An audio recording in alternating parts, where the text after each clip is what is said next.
इस्लामी इनकलाबी guard corps यानी IRGC की navy ने यह खबर दी है, ये उसने बताया है कि अमेरिकी और इस्राएली दहशतगर्द ठिकानों पर, जो उनका कहना है कि दहशतगर्द ठिकानों पर और उनके खिलाफ 4 कार्रवाइयां अंजाम दी गई हैं, जो बड़ी कार्रवाइयां हैं, जो ऑपरेशन ट्रू प्रॉमिस 4 की 88वीं लहर का हिस्सा थी। जी हां, यानी कि जो मिसाइलों का जत्था या बराज ऑफ मिसाइल जो दागे जाते हैं, यह 88वीं बार है कि यह मिसाइलों का बराज, मिसाइलों की लहर दागी गई है। यह आईआरजीसी का कहना है। यानी आईआरजीसी या यूं कह ले कि ईरान हमले करने से बाज नहीं आ रहा है। ईरान बार बार यह कह रहा है कि हमने पहले ही चेतावनी दी थी कि हम हमले की शुरुआत नहीं करेंगे, लेकिन अगर हम पर हमला किया गया तो हम जवाबी हमले में शदीद हमला करेंगे, जोरदार हमला करेंगे। और यह जोरदार हमले का सिलसिला 88वीं बार तक पहुंच गया है।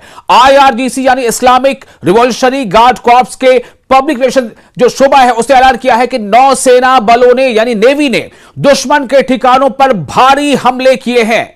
उनके बयान के मुताबिक इस्राएली निजाम का एक कंटेनर जहाज जिसका नाम एक्सप्रेस हाफलोंग है, फारस की खाड़ी के बीचों बीच बैलिस्टिक मिसाइलों से निशाना बनाया गया। बयान में आगे कहा गया है कि दूसरी ज्वाइंट ऑपरेशन में, मुश्तरका कार्रवाई में, दूसरे ज्वाइंट ऑपरेशन में संयुक्त अरब अमारात यानी यूएई के साहिल पर अमेरिकी मरीन का एक ठिकाना, जहां वो ईरान की तबाहकुन मिसाइलों के डर से फौजी अड्डों के बाहर छिपे हुए थे, धमाकेदार ड्रोन के जरिए ठीक निशाने पर बिल्कुल टारगेटेड प्रिसिशन अटैक के साथ ही उसे तबाह कर दिया गया है। यह आईआरजीसी का दावा है। याद करें आप, डोनाल्ड ट्रंप ने क्या कहा था हमले के शुरुआती दिनों में? 28 तारीख थी वो फरवरी की, 28 तारीख को, फरवरी की 28 को एक तरफ बातचीत का जो है सिलसिला चल रहा था, और उसके ठीक उलट, जैसा ईरान का कहना है कि धोखा देते हुए अमेरिका और इस्राएल ने ईरान पर हमले कर दिए थे, तेहरान पर बमबारी की थी। यह वो हमला था जिसके बाद से ईरान ने पलटवार शुरू किया है।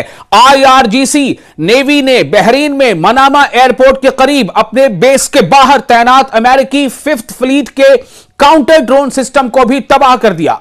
बयान में यह भी कहा गया है कि कुवैत में जाबिर अल अहमद नामी अमेरिकी ठिकाने पर मौजूद 2 एडवांस्ड अर्ली वार्निंग रडार को भी ड्रोन से निशाना बनाया गया है।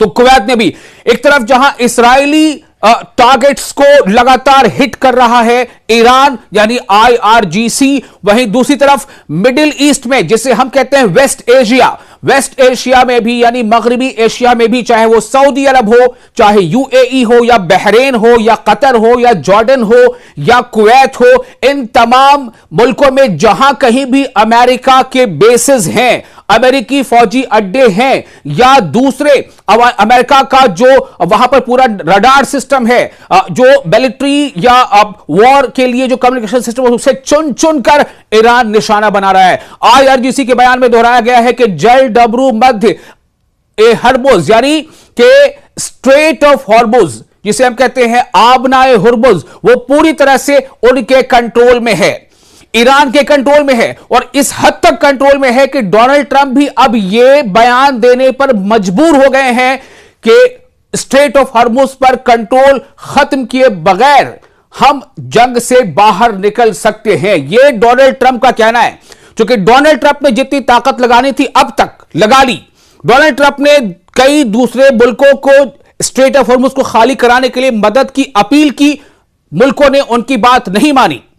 जर्मनी ने मना कर दिया, इटली ने मना कर दिया, फ्रांस ने मना कर दिया, स्पेन ने मना कर दिया, यूके ने मना कर दिया, यहां तक कि चीन ने भी मना कर दिया। अब क्या कह रहे हैं डोनाल्ड ट्रंप? अब कह रहे हैं कि जाओ और तेल ले लो, और हिम्मत है तो स्ट्रेट ऑफ हॉर्मुज भी खाली करवा लो। यानी तंज कसा जा रहा है डोनाल्ड ट्रंप की तरफ से।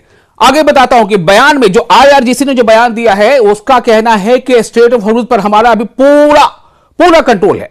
बयान में चेतावनी दी गई है कि दुश्मनों की जरा सी हरकत का जवाब मिसाइल और ड्रोन हमलों से दिया जाएगा। ऑपरेशन ट्रू प्रॉमिस, यह नाम है ईरान के ऑपरेशन का, जो अटैकिंग ऑपरेशन है उसका नाम क्या रखा है? ऑपरेशन ट्रू प्रॉमिस 4 यानी वादे सादिक, मुहिम वादे सादिक 4। तो इसकी 88वीं लहर यानी 88th barrage of launch missile launched and drone launched 28 फरवरी को अमेरिका और इस्राएल की तरफ से ईरान के खिलाफ शुरू की गई जंग के बाद से ईरान की तकरीबन रोजाना की जवाबी कार्रवाइयों की एक कड़ी है। तब से ईरान की मुसल्लह अफवाज पश्चिमी एशिया में यानी मगरबी एशिया में, वेस्टर्न एशिया में अमेरिकी फौजी अड्डों और कब्जे वाले इलाकों में इस्राएली ठिकानों को मिसाइल और ड्रोन हमलों की लहरों से लगातार निशाना बनाती आ रही है। बेशक ईरान पर भी हमले हो रहे हैं, बेशक ईरान का भी नुकसान हो रहा है, लेकिन यह जंग है, जंग में तो नुकसान होगा ही। लेकिन आपको यह बता दें कि ईरान घुटने नहीं टेक रहा, जैसा कि डोनाल्ड ट्रंप का दावा था कि 1 हफ्ते काफी होंगे। आप देखें 1 महीने से ज्यादा हो गया है और अभी भी Donald Trump state of Hormuz खाली नहीं करा पाए हैं। ये सिर्फ इस तरह की बातें चल रही हैं कि अमेरिका जो है अपनी ग्राउंड इन्वेजन शुरू कर सकता है, वो अपनी मरीन भेज रहा है, वो अब 3000 और जो फौजियों की टुकड़ी भेज रहा है। ईरान का क्या कहना है? Come let us to the hell, यानी अगर आप आते हो तो आओ, आपका इस्तकबाल है, आपका वेलकम है, और आओ आपके लिए हम इस जगह को जहन्नुम बना देंगे, आपको हम शार्क मछलियों का निवाला बना देंगे, आप चल कर आओगे लेकिन आप चलकर वापस नहीं लौट पाओगे। ये इस तरह की बातें कही जा रही हैं IRGC के और ईरान के फौजी जो कमांडर्स हैं उनके जरिए से। IRGC ने इन कार्रवाइयों को अंतरराष्ट्रीय कानून के तहत जायज खुद दिफाई करार दिया है। कौन सी कार्रवाई? स्टेट ऑफ हॉर्मुज़ पर कंट्रोल करना। हाल के दिनों में ईरानी हमलों की पैमाइश और सटीकता में इजाफा हुआ है, यानी ईरानी जो हमले हो रहे हैं वो बिल्कुल प्रिसाइज और टारगेटेड है। आपको एक बात और बता दें, सोमवार को IRGC ने ऑपरेशन ट्रू प्रॉमिस 4 की 87वीं लहर अंजाम दी थी, यानी इससे पहले वाला जो बराज था, जो हमला था, जिसमें पूरे इलाके में अमेरिकी कमांड सेंटर्स और फौजी ठिकानों को निशाना बनाया गया था। यह कार्रवाई रियल एडमिरल अली रजा तंगसीरी की याद में की गई, जो ईरान के साहिली दिफाई इंतजामात को मजबूत करते हुए शहीद हो गए थे। इस ऑपरेशन में UAE के अल मिनहाद एयर बेस के करीब एक अमेरिकी कमांड एंड कंट्रोल सेंटर को पूरी तरह से तबाह किया गया, जहां 200 से ज्यादा अमेरिकी कमांडर और अफसर मौजूद थे। साथ ही बहरीन में अमेरिकी 5th फ्लीट के कमांडरों के ठिकाने को भी निशाना बनाया गया। IRGC ने अपने निशानों का दायरा बढ़ाते हुए अमेरिकी फौजी सप्लाई चेन से जुड़े इक्तिसादी ढांचे को भी, यानी जो इकोनॉमिकल एस्पेक्ट है, जहां से जो है इकोनॉमी मजबूत होती है, उस ढांचे को भी शामिल किया है। 28 मार्च को एक हवाहंग मिसाइल और ड्रोन कार्रवाई में ईरान ने UAE में एमिरेट्स एल्यूमिनियम यानी EMAL, जिसे शॉर्ट में एमाल कहा जाता है, एमिरेट्स एल्यूमिनियम प्लांट, जो दुनिया की सबसे लंबी एल्यूमिनियम प्रोडक्शन लाइन है, और बहरीन के एल्यूमिनियम बहरीन, जिसे शॉर्ट में ALBA एल्बा कहा जाता है, यानी एल्यूमिनियम बहरीन, इस प्लांट को निशाना बनाया। यह कब हुआ? जब इसराइल और अमेरिका के हमले में ईरान के स्टील प्लांट को निशाना बनाया गया, तो उसका तुर्की बदुर के जवाब देते हुए टिट फॉर टैट दो एल्युमिनियम के प्लांट्स को निशाना बनाया गया, जो या तो अमेरिकी अलाइज के मुल्कों में थे और या फिर उसमें अमेरिका का बहुत बड़ा शेयर था। इसीलिए निशाना बनाया ईरान ने उसे दो एल्युमिनियम प्लांट्स को। अब आपको ये बता दें कि ये दोनों अमेरिकी सरमायाकारी से चलता था। इसके लिए इन्वेस्टमेंट किसने की थी? अमेरिका ने। और अमेरिकी फौजी इंडस्ट्री को सप्लाई में अहम किरदार अदा करता था, यानी कि यहां से जो प्रोड्यूस निकलता था, जो प्रोडक्शन होता था इसका, वो अमेरिका के मिलिट्री के लिए उसका इस्तेमाल होता था, यहां के प्रोडक्शन का, यहां की चीजों का। इसलिए ईरान ने इन दो एल्यूमिनियम प्लांट को निशाना बनाया था। यह हमला ईरान की इंडस्ट्रीज पर अमेरिका इसराइल के हमलों के जवाब में किया गया, जिनमें इस्फहान और खुजिस्तान सूबों के दो बड़े स्टील प्रोड्यूसर्स भी शामिल थे। तो लगातार ईरान हमले करता जा रहा है, इस हद तक हमले कर रहा है कि डोनाल्ड ट्रंप बार बार अपने बयान बदलने पर मजबूर हो रहे हैं।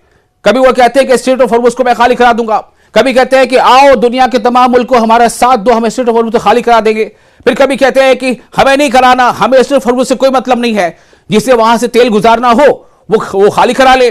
अब उन्होंने ब्रिटेन को बड़ा तंज आमेज लहजे में कहा है कि थोड़ी हिम्मत दिखाओ और जाके स्ट्रेट ऑफ हॉर्मुज़ खाली करा लो और तेल वहां से गुजार लो, और नहीं तो फिर हमसे तेल खरीद लो। मतलब इस तरह की बातें अब वो अपने दोस्त मुल्कों से कह रहे हैं, चूंकि उनके जो दोस्त मुल्क हैं सो कॉल्ड, चाहे यूके हो या फिर फ्रांस हो या इटली हो, ये सब, या स्पेन हो, इन तमाम मुल्कों ने अमेरिका का साथ देने से ईरान के खिलाफ जंग में मना कर दिया।